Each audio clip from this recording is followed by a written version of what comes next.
suasana Oh, di oh, teman-teman oh. di caleg tuh gimana? Menjadi wajar kemudian kalau kader merasa emosional melakukan pencopotan alat peraga yang sebelumnya sudah ada foto Mas Anies Baswedan pada saat itu. Setelah peristiwa tersebut, Partai Demokrat bisa segera move on, mengikhtiarkan agar periode 2024-2029 Partai Demokrat berada kembali di pemerintahan. Jika sebelumnya masyarakat mengalami distorsi informasi sehingga Partai Demokrat dianggap baper dan sebagainya, ini yang harus kita klarifikasi. Bener nggak sih mau bicarain soal Demokrat yang merapat ke pemerintahannya Pak Jokowi di masa injury time-nya pemerintahannya Pak Jokowi gitu?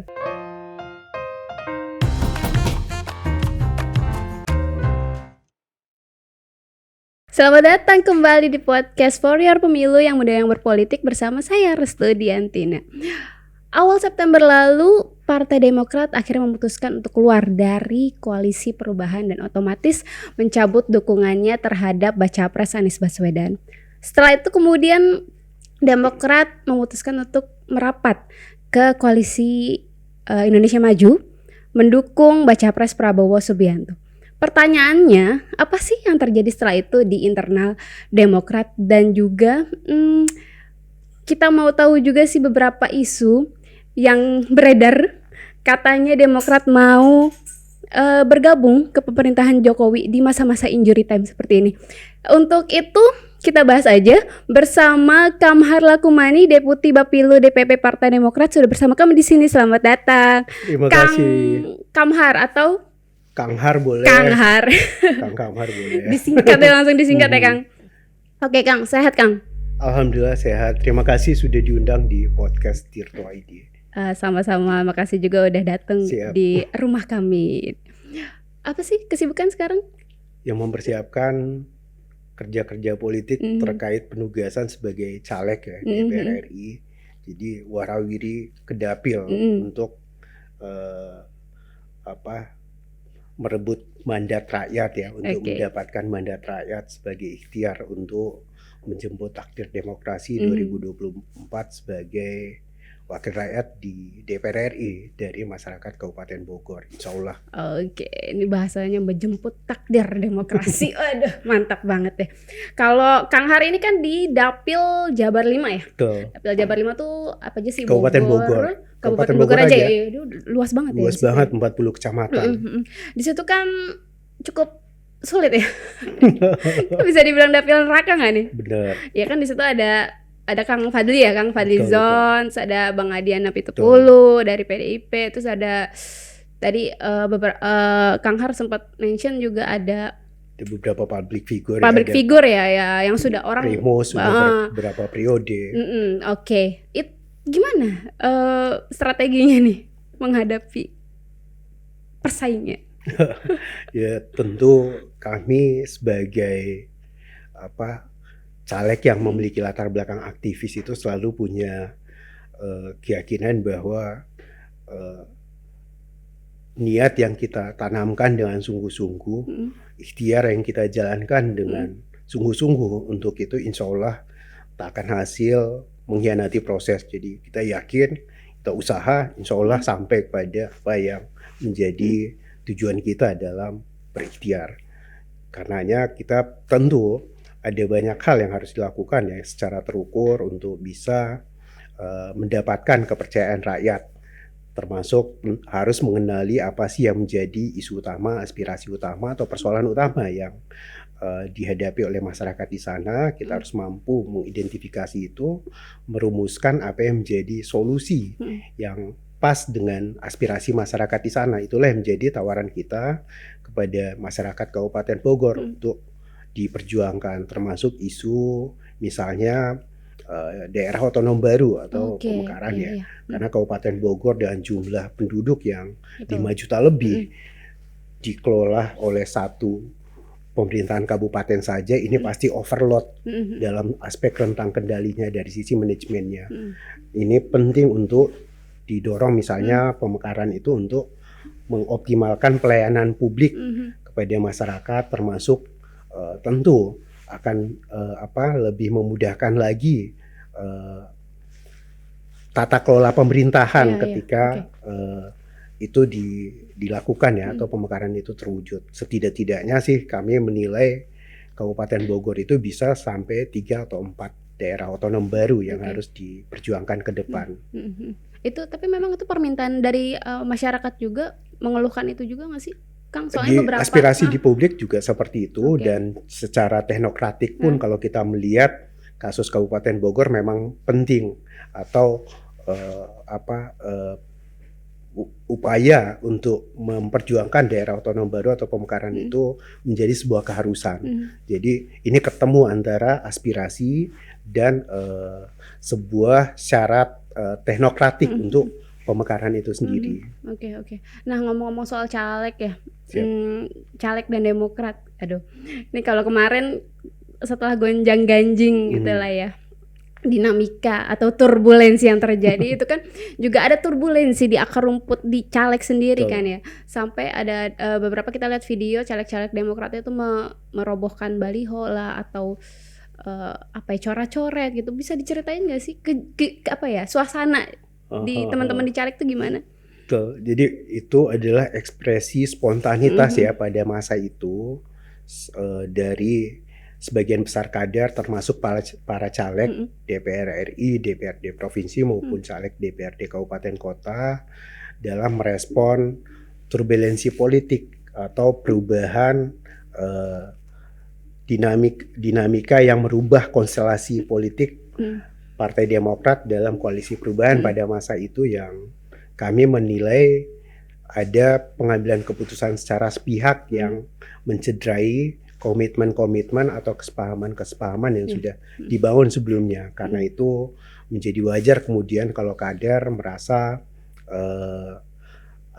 emosional merespon itu, dan aksi spontanitasnya adalah antara lain dengan melakukan pencopotan alat peraga yang sebelumnya sudah ada foto Mas Anies Baswedan pada saat itu. Juga ada yang melakukan aksi pencoretan, mempilok alat peraga kampanyenya atau alat peraga sosialisasinya yang ada tanda gambar Mas Anies. Jadi itu sebagai ekspresi wajar kekecewaan kader Partai Demokrat terhadap langkah atau sikap politik yang diambil Mas Anies secara sepihak, yang kami nilai itu mencederai kesepakatan atau komitmen yang sudah terbangun sebelumnya. Itu organik ya, maksudnya mereka spontan aja tanpa reaksi ada spontanitas itu tidak diinstruksikan, dan tetapi nyaris merata di hampir seluruh daerah, termasuk saya pun pribadi yang juga sebagai caleg yang sebelumnya sudah memproduksi alat peraga banner ukuran 2x3 sebanyak 200 pieces misalnya, itu semuanya sudah berdiri di dapil saya, sudah ada tanda gambar yang karena perubahan itu tentu tim-tim saya kemudian mengambil langkah untuk mempiloks misalnya. Demikian pula banyak caleg yang pada saat itu sebelum prahara itu sudah memproduksi alat peraga yang sedang dipasang atau yang akan memasang, yang ternyata kemudian terjadi prahara itu, yang harus mengambil langkah-langkah mitigasi yang tentunya ada konsekuensinya semua, termasuk pada efek finansial pengeluaran ekstra yang dilakukan oleh para caleg untuk mensiasati persoalan tersebut. Ya, bagi kami sih itu konsekuensi logis ya dari sebuah perjuangan, tetapi tentu wajar-wajar saja jika kemudian ada respon emosional terhadap dinamika tersebut. Tapi dari Demokratnya sendiri melihat calegnya seperti itu, apa yang dilakukan? Ya, kami memaklumi ya, kami dari Bapilu juga pada saat itu sempat membahas, dan ya kami memaklumi ini reaksi spontanitas, reaksi emosional, jangankan caleg-caleg atau kader-kader yang ada di bawah, bahkan kami pun di Bapilu yang juga sebagian besar sebagai caleg juga merasakan hal yang sama. Boleh di-spill nggak, Kang? Berapa ruginya, Kang? Ya lumayan. Satu rumah dapat nggak? Nggak sampai. Kita kan caleg aktivis, tapi lumayan lah buat ukuran kita. Oke. Nah, itu setelah itu kondisinya gimana sih sekarang ya? Untuk saat ini kan alhamdulillah ya, setelah peristiwa tersebut Partai Demokrat bisa segera move on, dan kemudian berdasarkan aspirasi yang berkembang dari kader melalui mekanisme organisasi. Pada saat itu rapat pleno DPP Partai Demokrat yang kemudian diikuti dengan Commander's Call, mendengarkan aspirasi langsung dari ketua-ketua DPD atau pimpinan wilayah Partai Demokrat yang menyampaikan aspirasi untuk bergabung pada dua poros koalisi yang ada pada saat itu, mencoba untuk membangun komunikasi politik dengan dua poros koalisi yang ada, koalisi Indonesia Maju dan poros koalisi yang mengusung Pak Ganjar sebagai capresnya. Dalam perjalanannya kemudian tentu belajar dari pengalaman kegagalan di koalisi perubahan sebelumnya, ada banyak hal yang menjadi nilai-nilai yang kami jadikan sebagai referensi utama ya dalam membangun komunikasi politik maupun kerjasama politik. Dan dalam perjalanannya yang paling banyak kesamaan atau titik temu itu termasuk yang bisa mengakomodir platform perjuangan perubahan dan perbaikan yang menjadi platform perjuangan Partai Demokrat itu adalah Pak Prabowo yang karenanya kemudian Partai Demokrat memilih melabuhkan pilihan politiknya di koalisi Indonesia Maju bersama Pak Prabowo sebagai baca presnya. Apa karena ini sebelumnya Demokrat juga sudah pernah kan kerjasama politik dengan Pak Prabowo di 2 periode sebelumnya, walaupun kalah. Tentu itu menjadi variabel juga ya. Kami dengan partai-partai politik yang tergabung di koalisi Indonesia Maju itu punya histori, punya secara empirik latar belakang kerjasama, dan ini tentu lebih memudahkan dalam membangun chemistry. Chemistry ini penting dalam sebuah kerjasama, dan asas-asas untuk bekerja sama, asas mutual trust, asas kesetaraan, dan asas keadilan ini bisa terakomodir bersama dengan partai-partai yang sudah lebih dulu berada di poros koalisi Indonesia Maju, termasuk dengan Pak Prabowo sebagai pimpinan daripada poros koalisi Indonesia Maju.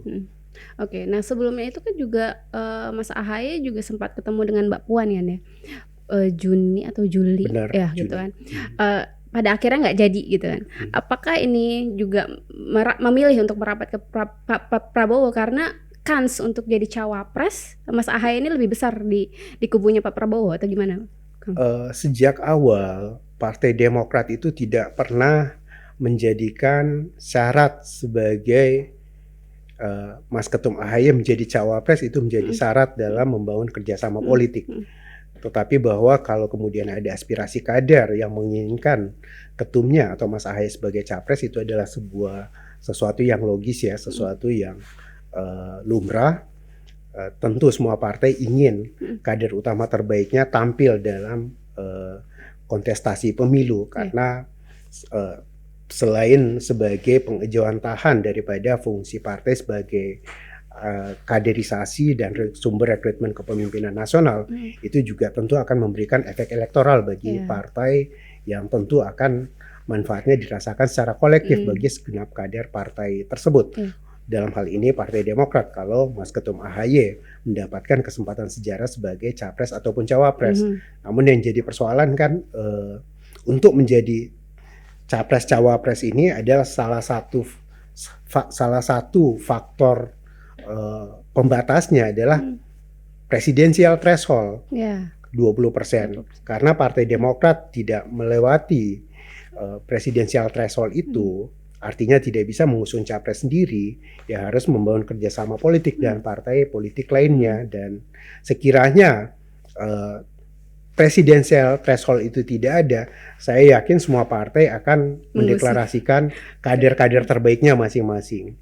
Namun karena ada presidensial threshold yang kami nilai sebagai sumber kekusutan, sumber bottleneck dalam dinamika politik kita, inilah yang menjadi akar atau sengkarut persoalan ya, yang kemudian partai-partai mau tidak mau terlibat melakukan komunikasi politik untuk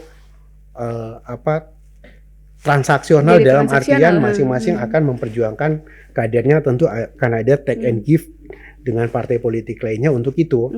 Itu yang kami nilai ya, yang menjadi akar persoalan dalam demokrasi kita saat ini. Padahal ketika pileg dan pilpres dilaksanakan secara serentak, tak ada negara lain dimanapun yang memberlakukan presidensial threshold. Beda halnya kalau dulu yang pileg tahapannya lebih dulu, baru kemudian pilpres. Wajar kalau ada misalnya presidensial threshold. Karenanya itu salah satu persoalan ya, persoalan lain. Yang berikutnya adalah sampai saat ini ketika Partai Demokrat telah menjadi bagian dari Koalisi Indonesia Maju, kita tidak pernah mempersyaratkan Mas Ketum AHY harus sebagai cawapres. Enggak, kita menyerahkan sepenuhnya kepada Pak Prabowo sebagai baca pres untuk menentukan cawapres terbaik, karena kita semua punya tujuan yang sama. Kita ingin koalisi ini memperoleh kesuksesan, memperoleh kemenangan pada Pilpres 2024 mendatang. Pak Prabowo sudah punya banyak pengalaman, jam terbang yang tinggi dalam sebagai peserta kontestasi ini atau sebagai kontestan. Tentu ada banyak evaluasi dan pembelajaran untuk itu, untuk agar kedepannya di 2024 nanti memperoleh kemenangan. Kita percayakan sepenuhnya kepada beliau untuk itu. Oke. Nah, Pak SBY juga setelah kan kemarin itu masuk ke Koalisi Indonesia Maju, itu sambutannya luar biasa sekali kan ya. Pak Prabowo itu menyambut sampai di waktu itu di aku lupa di Hambalang. Bikin ini juga kan, apa acara besar-besaran juga kan. Iya, Demokrat buat Rapimnas di JCC. Di JCC sebagai deklarasi terhadap pencapresan Pak Prabowo dan sekaligus menjadi tanda bahwa Partai Demokrat menjadi bagian dari Koalisi Indonesia Maju. Betul. Kemudian Pak SBY juga bilang bahwa all out mendukung Pak Prabowo. Apa bedanya dengan dua periode sebelumnya? Dua pilpres sebelumnya. Oke. Penting untuk saya terangkan bahwa di Pilpres 2014 Partai Demokrat pada saat itu netral, dalam artian tidak menjadi partai politik pendukung atau pengusung capres tertentu. Di 2009 barulah Partai Demokrat menjadi partai pengusung Pak Prabowo. Memang sih di 2004 sebagian besar kader ada di koalisi Pak Prabowo pada saat itu, sekalipun secara partai, secara organisasi tidak berada di salah satu pasangan capres manapun pada saat itu. Dan saat ini adalah yang kedua kalinya, insya Allah bagi Partai Demokrat bekerja sama dengan Pak Prabowo, mengusung Pak Prabowo sebagai capres. Tentu kita juga belajar dari pengalaman sebelumnya di 2019 yang lalu, dan pernyataan Pak SBY akan all out itu sebagai penegasan bahwa sikap politik Partai Demokrat yang saat ini memilih berada di Koalisi Indonesia Maju bersama dengan Pak Prabowo adalah sungguh-sungguh, sepenuh hati, dan tentu dengan pengalaman kita yang saat ini 2 periode berada di luar pemerintahan, dengan platform perjuangan yang kita usung perubahan dan perbaikan, kita sangat sungguh-sungguh mengikhtiarkan agar periode 2024-2029 Partai Demokrat berada kembali di pemerintahan dan Pak Prabowo sebagai presidennya untuk bisa mengimplementasikan apa yang menjadi platform perjuangan kita, perubahan dan perbaikan. Kami menilai ini menjadi sesuatu yang objektif dibutuhkan oleh negara dan bangsa ini ke depan untuk melakukan recovery, untuk melakukan percepatan, untuk melakukan hal-hal yang dipandang perlu untuk menunaikan apa yang menjadi janji kemerdekaan, untuk melanjutkan apa-apa yang sudah dikerjakan sejak pemerintahan terdahulu, mulai dari sukses di masa Presiden Soekarno, keberhasilan di masa Presiden Soeharto, keberhasilan di masa Presiden Habibie, di masa Presiden Abdurrahman Wahid, di masa pemerintahan Presiden Ibu Megawati, di masa Presiden SBY sendiri, dan di masa Presiden Jokowi saat ini. Ada success story, ada keberhasilan-keberhasilan itu yang harus kita tentu lanjutkan, tetapi ada hal-hal baru juga yang harus kita hadirkan. Dan kalau ada hal-hal yang sebelumnya kita pandang penting untuk dikoreksi atau dievaluasi kembali, ya, yang masih bisa diperbaiki, yang sebaiknya dihentikan harus kita hentikan. Itu yang menjadi nilai atau esensi daripada platform perubahan dan perbaikan yang menjadi platform perjuangan Partai Demokrat.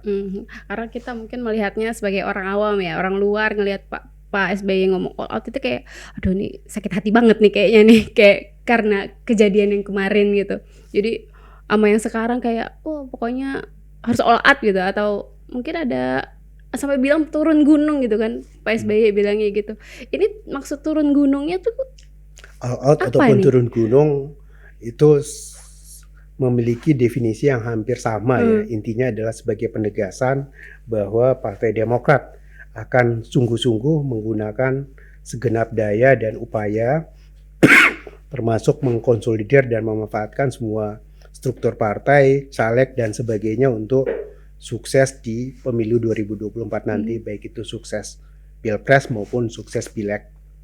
Oke, nah soal itu kan juga masalah elektabilitas juga ya, setelah ada turbulensi itu mempengaruhi, mau nggak mau ya, mempengaruhi elektabilitas Partai Demokrat. Beberapa survei misalnya ada survei LS yang terbaru itu elektabilitas Demokrat hanya 4,2. Kemudian 2 hari lalu Poltreking rilis Demokrat 6,9%, itu di urutan ke-6. Sementara PKB itu di urutan ke-4 gitu kan. Terus ada juga survei dari Litbang Kompas, Demokrat di urutan dari nomor 3 turun ke nomor 5. Jadi 7% lah. Nah, sementara PKB ini naik ke posisi 3. Tapi ada juga survei LSN itu bilang Demokrat masih masuk 3 besar lah gitu. Ini gimana melihat survei-survei ini, Kang? Ya. Jadi bagi Partai Demokrat hasil survei itu selalu menjadi referensi dan rujukan penting ya dalam mengevaluasi kebijakan, termasuk juga dalam merumuskan apa yang menjadi kebijakan maupun agenda-agenda strategis partai. Karenanya semua tentu kami apresiasi hasil-hasil survei tadi, dan kami tidak ingin terjebak pada polemik apakah ini survei mana yang paling akurat atau tidak. Tetapi yang terpenting adalah hasil survei itu sebagai cerminan ya, yang secara saintifik bisa dipertanggungjawabkan untuk memotret gambaran umum terhadap penerimaan Partai Demokrat saat ini di masyarakat. Itu tentu menjadi referensi penting bagi kami untuk mengevaluasi dan sekaligus juga sebagai masukan ya untuk merumuskan kebijakan-kebijakan yang kami pandang perlu untuk dilakukan untuk merecovery daripada dinamika elektabilitas tadi. Itu yang Partai Demokrat selalu bersikap dan berpandangan seperti itu, dan ini juga semenjak awal pemerintahan Pak SBY itu selalu menggunakan hasil survei, menjadikan hasil survei sebagai referensi penting.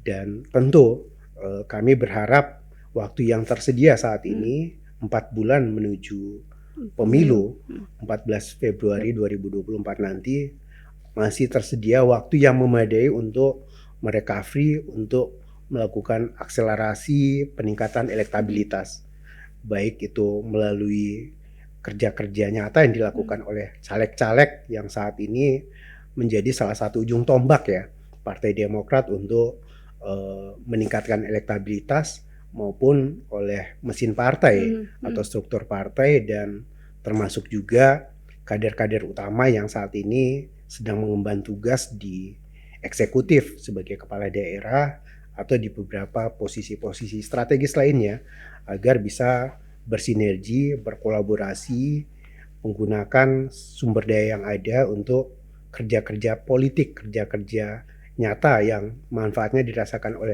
langsung oleh rakyat, sehingga pada gilirannya nanti memberikan kontribusi elektoral bagi Partai Demokrat.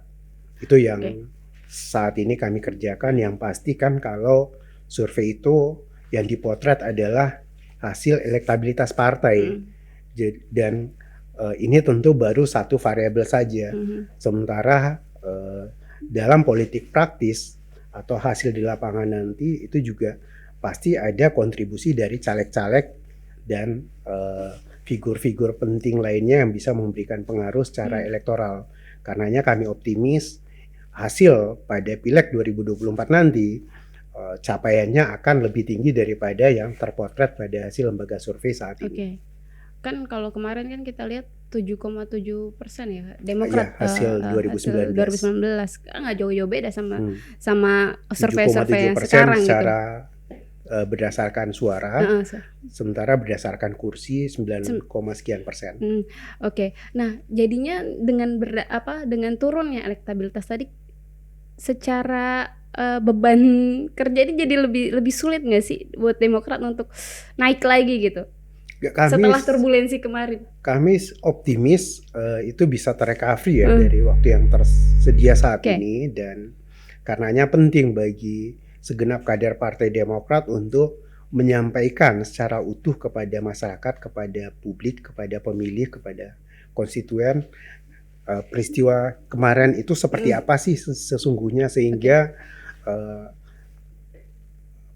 jika sebelumnya masyarakat mengalami distorsi informasi atau menerima informasi-informasi yang tidak utuh atau malah pemutarbalikan informasi, sehingga Partai Demokrat dianggap baper dan sebagainya yang memberikan implikasi negatif, dan pada akhirnya ada punishment elektoral. Ini yang harus kita klarifikasi. Nah, coba silakan klarifikasi Kang, apa yang terjadi sebenarnya? Ya, Partai Demokrat justru berada pada posisi yang dikhianati. Kenapa dikhianati? Karena seluruh komitmen yang sudah terbangun, yang sebelum-sebelumnya kami sangat menjunjung tinggi asas mutual trust, asas keterbukaan, asas kesetaraan dan keadilan dalam membangun kerjasama politik. Ketika misalnya Partai Demokrat pada masa itu bertemu atau bersilaturahmi dengan partai politik lainnya, sebelum pertemuan kami sampaikan, setelah pertemuan pun kami laporkan, termasuk apa yang menjadi hasil pembicaraannya. Namun ternyata di kemudian hari tidak demikian yang terjadi atau yang menerpa Partai Demokrat. Perlakuan yang diberikan oleh mitra koalisi pada saat itu, yang secara sepihak bisa mengambil keputusan secara semena-mena, dan itu semua juga mengingkari semua yang sudah disepakati sebelumnya, yang manifest dalam piagam kerjasama 3 partai. Jadi 6 poin yang ada di dalamnya itu semua dilanggar oleh akibat manuver politik last minute dari beberapa pihak tadi. Tapi kan gini Kang, hal-hal kayak gitu kan sebenarnya lumrah ya terjadi di politik praktis gitu. Last minute tiba-tiba ada pergantian lah gitu, yang tadinya namanya siapa kemudian jadi siapa, itu kan sangat lumrah. Jadi orang masyarakat jadi menganggap bahwa Demokrat nih kok kayak baru anak kemarin sore sih di politik gitu, di perpolitikan gitu, digituin aja baper gitu kan. Orang kan melihatnya seperti itu gitu. Anda tidak melihat ini sebagai sesuatu yang dinamika yang memang biasa terjadi di politik? Dalam politik itu ada fatsun politik, ada etika politik, ada nilai-nilai, ada rambu-rambu, ada koridor yang harus dipedomani, yang mestinya harus dipatuhi oleh seluruh elemen dalam politik. Karena kalau politik itu menghalalkan segala cara untuk mencapai tujuan demi kekuasaan semuanya halal, yaitu malah jadi politik yang tidak yang jauh dari fitrah politik itu sendiri. Harusnya untuk kemaslahatan, harusnya untuk hal-hal yang baik ya. Bagaimana kekuasaan digunakan untuk kemaslahatan, bagaimana memperoleh kekuasaan dengan cara-cara yang baik dan benar. Jadi karenanya sebagaimana sering disampaikan oleh Pak SBY sebagai founding fathers Partai Demokrat, bahwa politik itu tidak selalu menjadikan kekuasaan sebagai yang utama dan diutamakan, tetapi juga yang tidak kalah penting dari itu adalah cara untuk memperoleh kekuasaan itu. Kita harus melakukan cara-cara yang benar, kita harus melakukan cara-cara yang sesuai dengan nilai-nilai yang ada secara moral dan lain sebagainya untuk memperoleh kekuasaan. Karena kalau kita memperolehnya pun dengan mengabaikan itu semua, bagaimana dengan ketika kekuasaan itu sudah diperoleh? godaan kekuasaan itu sangat beraneka macam, sangat besar, dan kalau kita mengabaikan nilai, sangat mungkin kita tergelincir pada penyalahgunaan kekuasaan.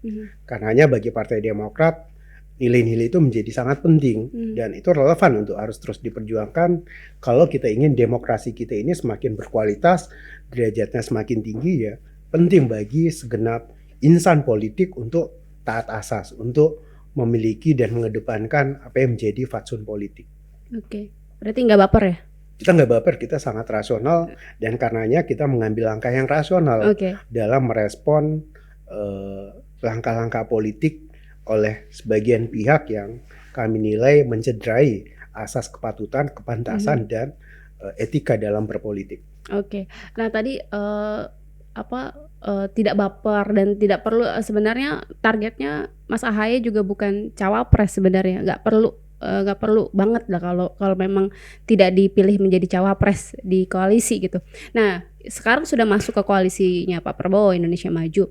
Jika nantinya memang tidak jadi cawapresnya pendamping Pak Prabowo, apa ada target kemudian nanti Mas Ahaye ini jadi menteri gitu misalnya, agar Demokrat kembali masuk dalam jajaran eksekutif ya?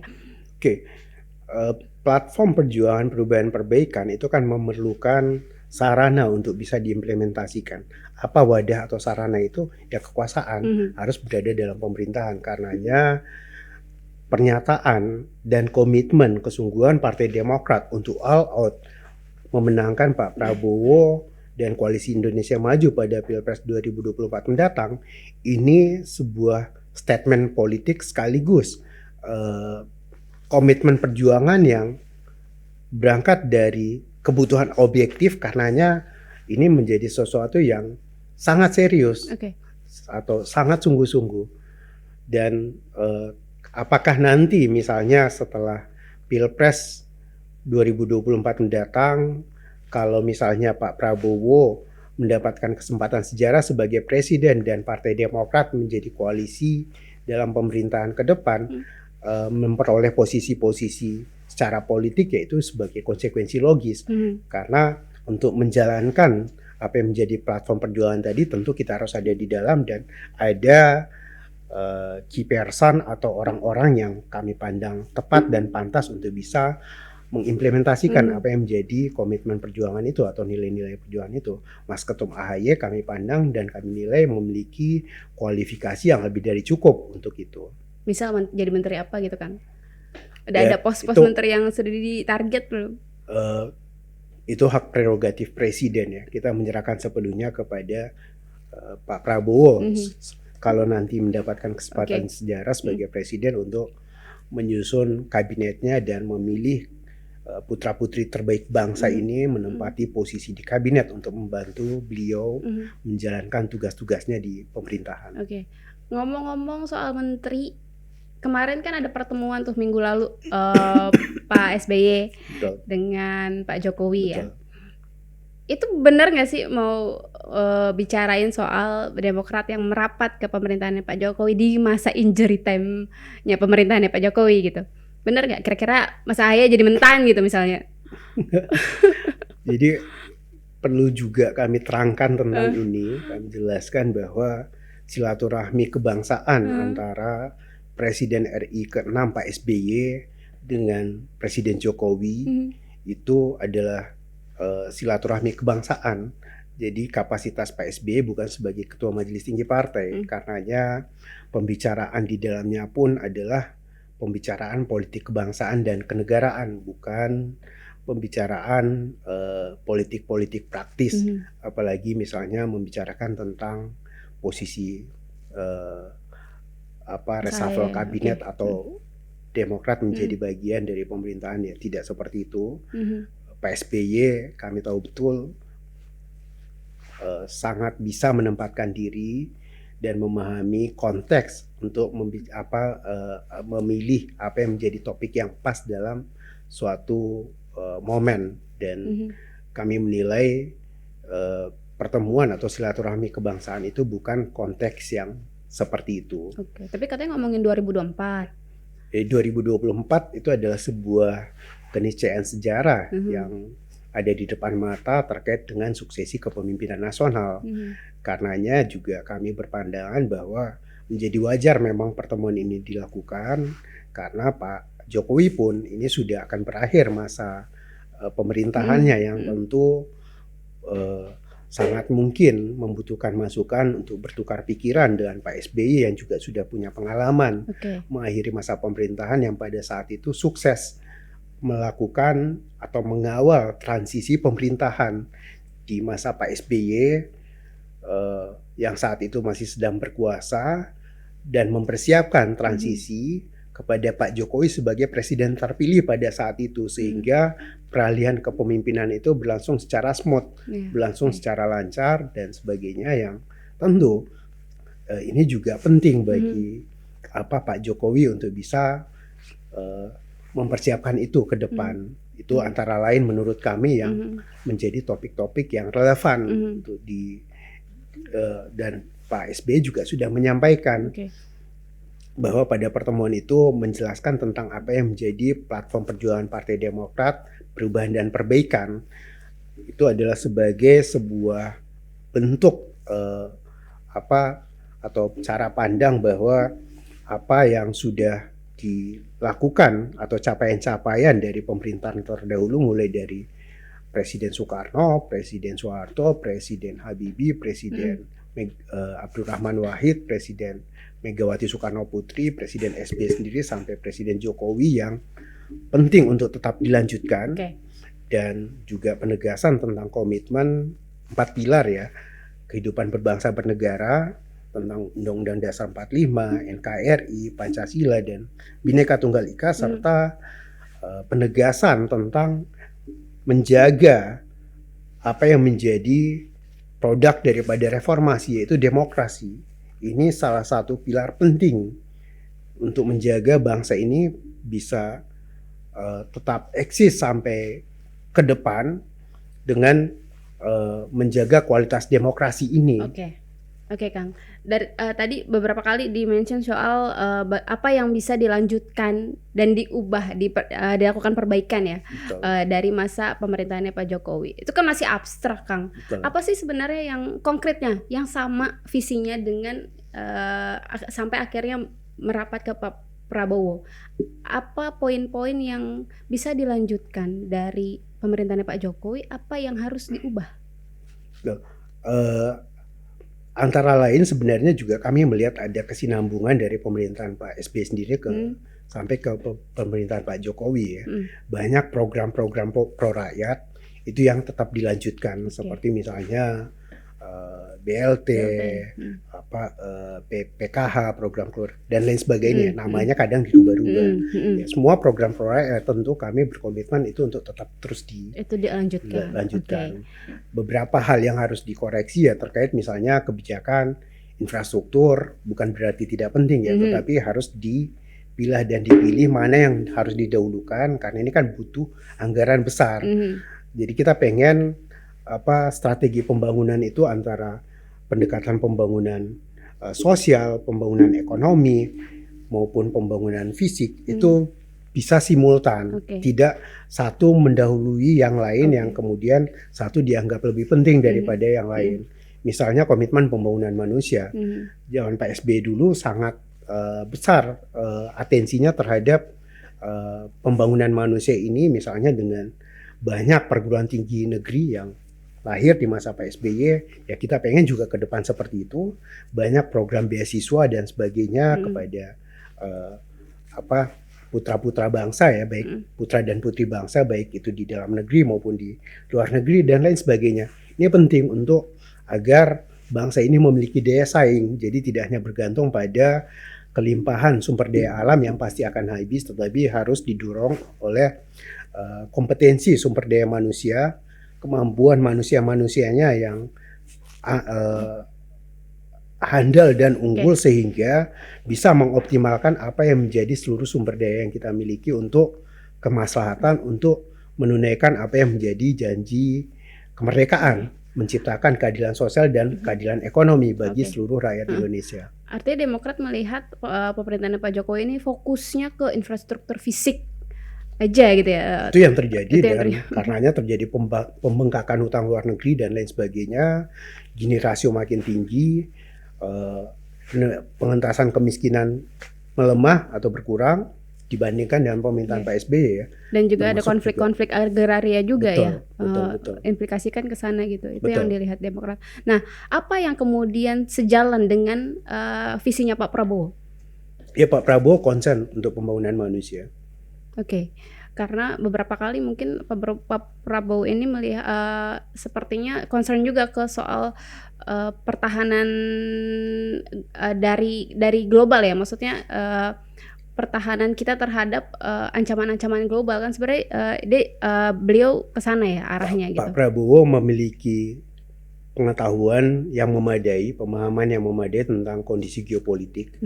Ya, Pak Prabowo juga memiliki rekam jejak yang cemerlang dalam hal kepemimpinan ya. Beliau ditempa dari militer yang kemudian setelah bertransformasi menjadi sipil, menjadi pebisnis maupun politisi, juga melakukan adaptasi dalam banyak hal yang kami yakini ini menjadi modal penting bagi kepemimpinan ke depan. Oke. Itu yang tidak ada pada Pak Ganjar, makanya akhirnya berlabuh ke Pak Prabowo gitu ya, Kang? Kami tak ingin terlalu jauh menilai yang lain, tetapi kami yakini bahwa Pak Prabowo lebih punya keunggulan-keunggulan dibanding yang lain yang kami pandang sesuai dengan kebutuhan objektif bangsa ini 2024 menuju 2029 untuk bisa melakukan percepatan guna menyongsong Indonesia sebagai negara maju, guna mewujudkan Indonesia emas 2045 nanti. Bukan karena misalnya hubungannya Bu Mega dengan Pak SBY yang masih kurang harmonis gitu. Jadi kayaknya merapat ke PDIP masih agak impossible buat Demokrat nih. Ya, itu silahkan ditafsirkan atau diterjemahkan masing-masing ya. Tetapi politik itu tentu berangkat dari sebagai tindakan rasional ya. Yang masing-masing pilihan-pilihan itu sifatnya rasional, dan ketika kemudian memilih berlabuh di Koalisi Indonesia Maju bersama Pak Prabowo, tentu karena koalisi ini dan Pak Prabowo lah yang paling bisa mengakomodir apa yang menjadi platform perjuangan Partai Demokrat. Oke, tapi kalau misalnya kita lihat gini, Mbak Puan, Mas Ahaye dan Mbak Puan itu sempat ketemu. Nah, apa sih sebenarnya yang Kang ketahui soal hubungannya Pak SBY dengan Bu Mega hingga saat ini ya, sampai saat ini? Kalau hubungan Mbak Puan dengan Mas Ahaye sangat baik ya, komunikasinya juga intens. Kalau untuk hubungan Pak SBY sendiri dan Bu Mega ya tentu mereka berdua lebih tahu tentang itu. Ya, publik sih punya persepsi sendiri-sendiri, punya penafsirannya sendiri ya. Kami yakini sih sebagaimana disampaikan pada saat silaturahmi antara Ibu Puan dengan Mas Ketum Ahaye pada saat itu ya, yang berlangsung sangat cair. Peluang atau upaya untuk ada komunikasi di kemudian hari selalu terbuka, dan pada saat itu pun penjajakan atau komunikasi politik itu kan kita juga menyadari bahwa masing-masing sudah punya posisi berdiri politik masing-masing, sudah ada koalisinya masing-masing. Karenanya tidak ada kaitannya dengan upaya untuk satu pihak mempengaruhi pihak yang lain agar bergabung pada koalisi tersebut. Tapi kami juga menyadari bahwa secara politik, kalau Pilpres nanti diikuti misalnya 3 pasang, tentu potensi akan 2 putarannya itu tinggi. Karenanya komunikasi politik lintas partai ini menjadi penting dan relevan untuk tetap menjaga peluang-peluang rekonfigurasi koalisi pasca putaran pertama, sehingga itu tentu akan lebih mudah kalau komunikasi ini terus terjaga. Itu yang pertama. Yang kedua juga Partai Demokrat menyadari sepenuhnya bahwa bangsa ini memiliki kompleksitas problematika yang sangat besar. Karenanya seluruh elemen bangsa termasuk lintas partai politik ini penting untuk menjaga silaturahmi dan komunikasi politiknya guna membangun kolaborasi dan sinergi dari semua elemen bangsa untuk mencapai apa yang menjadi cita-cita bersama. Karena pada dasarnya semua partai politik itu memiliki platform perjuangan yang sama, punya cita-cita yang sama, bagaimana menunaikan janji kemerdekaan, bagaimana mewujudkan keadilan sosial dan keadilan ekonomi bagi seluruh rakyat Indonesia. Itu yang menjadi benang biru yang menghubungkan ini semua. Oke. Nah, ngomong-ngomong soal putaran 1, putaran 2 dan rekonfigurasi koalisi gitu ya. Misalnya Pak Prabowo kalah di putaran pertama. Demokrat mau kemana nih? Mau renegosiasi sama Pak Anies lagi atau ke Pak Ganjar atau gimana? Kami ingin berandai-andai lebih jauh. Yang saat ini fokus dan konsentrasi utama kami adalah memenangkan putaran pertama, kalau bisa 1 putaran, dan Pak Prabowo sebagai capres yang insya Allah kalau kita berjuang dengan sungguh-sungguh, semua elemen yang ada di dalam Koalisi Indonesia Maju, Pak Prabowo pada 2024 nanti menemukan atau takdir sejarahnya menjadi Presiden Republik Indonesia. Karena itu fokus utama. Karena kan targetnya juga Demokrat mau balik lagi ke pemerintahan gitu, mau menduduki pemerintahan lagi. Kalau misalnya kalah, apa mau tetap lagi-lagi jadi oposisi gitu, Kang? Bertahan jadi oposisi? Komitmen Partai Demokrat itu sukses di Pileg dan Pilpres 2024 mendatang, termasuk untuk menjadi bagian dari pemerintahan di 2024-2029. Jadi kerja-kerja politik yang kita lakukan saat ini orientasinya ke situ. Persoalan seperti apa pilihan-pilihannya tentu akan beradaptasi atau menyesuaikan dengan dinamika politik real pada saatnya nanti. Oke, terima kasih Kang Har atas waktunya nih. Lumayan juga nih kita ngobrolin Demokrat. Suasana kebatinannya Demokrat setelah turbulensi yang terjadi. Saya juga terima kasih. Tapi udah move on ya Kang ya? Udah pasti move on ya? Udah punya koalisi baru yang jauh lebih menjanjikan. Oke, kita tunggu aja kali ya sepak terjangnya Demokrat nanti, dan juga dinamika politik selanjutnya di tanah air gitu ya Kang ya. Siap, terima kasih. Terima kasih juga buat teman-teman podcast yang sudah menyaksikan podcast For Your Pemilu yang muda yang berpolitik. Kita ketemu lagi minggu depan. Ada siapa? Nantikan aja. Terima kasih, dadah. Terima kasih. Terima kasih Kang Ha.